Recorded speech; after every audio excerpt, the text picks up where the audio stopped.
салом бинандагони гиромӣ, барномаи иттилооти имрӯз аст. Дар оғоз бо сархати хабарҳо ошно гардед.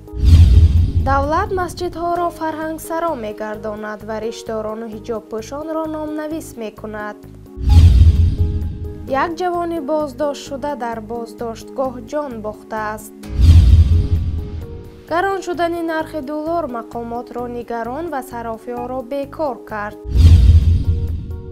коргардон ва филмноманавис Бахтиёр Худойназаров нобаҳангом даргузашт. пайвастани Қирғизистон бо Иттиҳодии иқтисодии Авроосиё вазъи корҷоёнашро беҳтар мекунад. оё ҳама чӣ бо гузашти замон фаромӯш мешавад ва ё чаро касе аз кӯҳансарбозони ҷанги бузурги меҳанӣ ёд намекунад?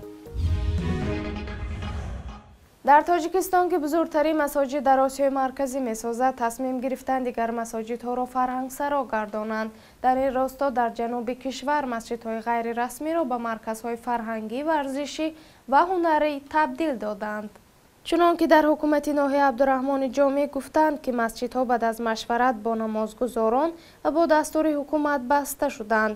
намозгузорони ин ноҳия аз тасмими ҳукумат нигаронӣ карданд, аммо аз суҳбати ошкоро худдорӣ намуданд, зеро ба гуфтаи онҳо дар сурати изҳори назар дар ин бора барояшон мушкилӣ эҷод хоҳад шуд. 50 масҷидеро ки фаъолияти ғайриқонунӣ доштанд ба марказҳои фарҳангиву ҳунарӣ табдил додем, то ҷавонону сокинон тавонанд аз ин макон ба нафъи худ истифода баранд. гуфтанист, ки бунёди масоҷид дар саросари кишвар пас аз фурӯпошии шӯравӣ оғоз ёфт. масҷидсозӣ коре буд, ки мардум дар ҳамдастиву кориёрӣ анҷом медоданд ва аксари сармоядорон низ талош мекарданд дар зодгоҳи худ масҷид бунёд кунанд. ҳамзамон дар вилояти Суғд авзо ноором мегардад. кормандони нерӯҳои интизомӣ хона ба хона гашта ҳиҷобпӯшону риштдоронро номнавис мекунанд. назорати сару либос дар муассисаҳои давлатии корхонаҳои инфиродӣ шиддат ёфта ва ҳароси коргарзанони сатрпӯш ва иҷборан дур кардани пӯшокҳое ки давлат аз онҳо эрониву афғонӣ ном дорад дур мегардад. ин хеле хона ба хона гаштани участков ягон اساسی واقعی ندارد. اگر شما یگان دلیل مشخص داشته باشید که عامل تام خیلی در اونجا باشه، پیشنهاد کنید رو به در اون دروازه شناخت میکنید. ما با همه اخبارات شبانه روزی که در حدود ولایت میشن ما پیشنهاد میکنم ما در اساس همه اخبارات ما تمام واسه اخبار اون قطعی علاقه دارم البته معلومات پیشنهاد میکنم. اون سوالی که شما دوست دارید این معلومات ما نیست. اگر شما همون ناظر منتخب را انیق کنید همون ناظر منتخب را برآمده میفهمم شما جواب میدم که آیا همین شکست نه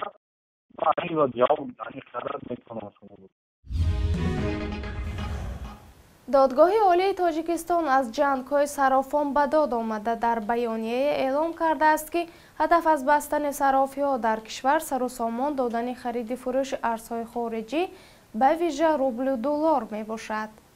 шаҳрвандони кишвар аз кори сарофиҳо шикоят доранд, ки долларро гаронтар аз бонкҳо мефурӯшанду арзонтар мехаранд. имрӯз бонки миллӣ нархи хариди ҳар як долларро 6 сомониву 28 дирам ва фурӯши онро 6 сомониву 30 дирам муқаррар кардааст. коргардони номии тоҷик Бахтиёр Худойназаров имрӯз дар 50 солагӣ аз беморие ки солҳо ранҷаш медод даргузашт.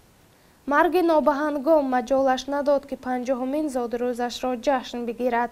Бахтиёр Худойназаров 29 майи соли 1965 дар шаҳри Душанбе зода шуда буд.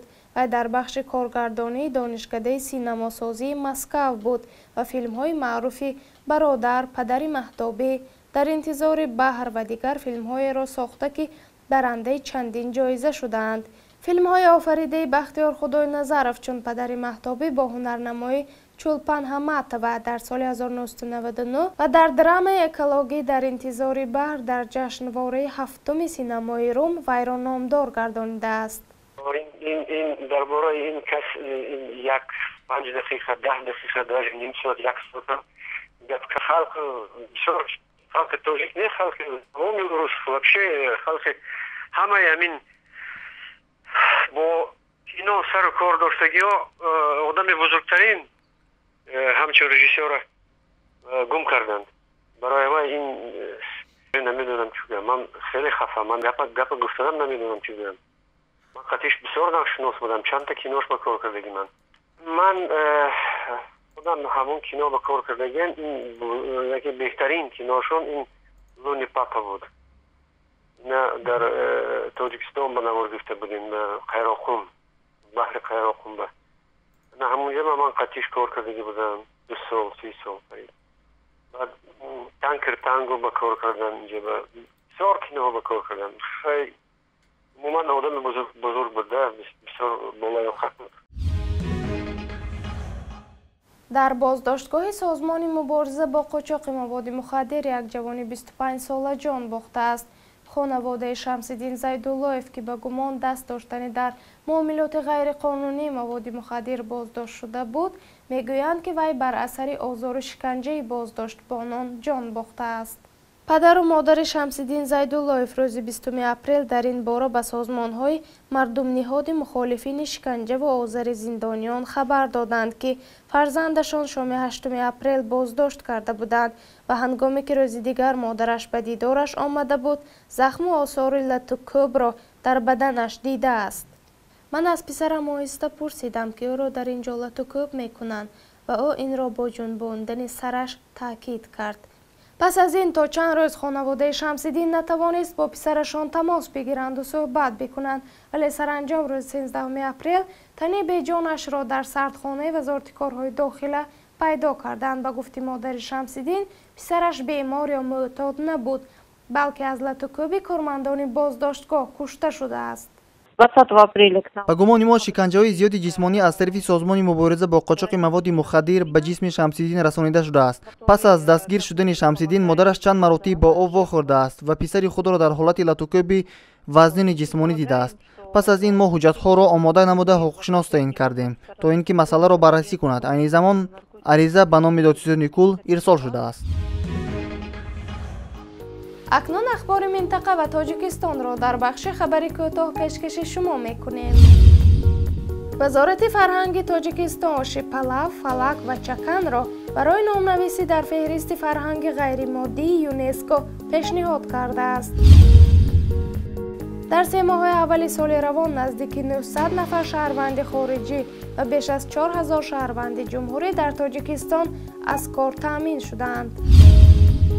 خدمات گمرک باید در 3 ماه اول سال روان به بودجه دولت 950 میلیون سومانی پرداخت‌های گمرکی وارد می‌کرد، اما در این دوره همگی 720 میلیون سومانی را به بودجه وارد کرده است که 75.9% نقشه را تشکیل می‌دهد. در ولایت آقمولا در شمال قزاقستان از آبخیزی زیر آب مانده است. از طغیان آب 2000 خانه در 5 ولایت دیگر این کشور نیز آسیب دیده است. 16000 کس از این ولایت ها به جاهای امن کوچانیده شده است. برنامه را ادامه می‌دهیم. سردار سازمان فدرالی مهاجرت روسیه اعلام کرده است که پس از پیوستن قرقیزستان به اتحادیه اقتصادی اوراسیا از اول ماه می سال روان کارگران مهاجر از این کشور دیگر نیاز به دریافت مجوز کار و اقامت در روسیه نخواهند گشت. کنستانتین رامادانوفسکی میگوید که قرقیزستان پس از جشن پیروزی رسما به اتحادیه اقتصادی اوراسیا خواهد پیوست و شهروندان این کشور دیگر از دریافت مجوز دیگر سرباری ها آزاد خواهند شد. افزون بر این است که روسیه دیگر امتیازها را نیز برای قرقیزها خواهد داد.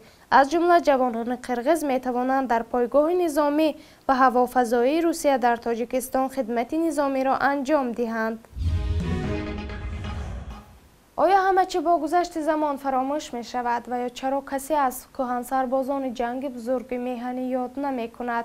طی چند روز اخیر که کهن سربازان توسط واسطه‌های اخبار عامه به سراغ آقای مقامداران مراجعت نموده درخواست کمک شدند، برای چه کهن سربازان انگشت شماری ما شکایت از پیری دارند.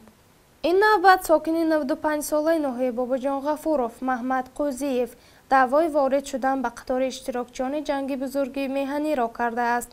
در 10 سال که پیری بر جا مانده به مقامات‌های ضروری برای کمک مراجعت کرده است ولی تا حال پاسخ مثبت را نشنیده است. من هیچ چیزی نمی‌دونم. من باید کمر برفتم. اینا ببینید هم دیگه می‌دونم که ایناش به نگاه میاد ولی کم همونجا این نگاه میاد. دکترها میگفت که یک چیزی پلیتیت او من دیگه چیزی هست گفتم من چرا جنگ باشم من چیزی هم شما گفتم من چرنگام نمی من کمانده رفته 240 کس بودیم ما حاضر من که درآمدگی کار خدمت کردی بچه منه کلاس امروز کلیشم و این دکمه یعنی خداش من آدم خدمتو من پرواهیش که خبر نگرفت. در همین جا برنامه ما به پایان رسید. خدایا رو مددگارتان بود.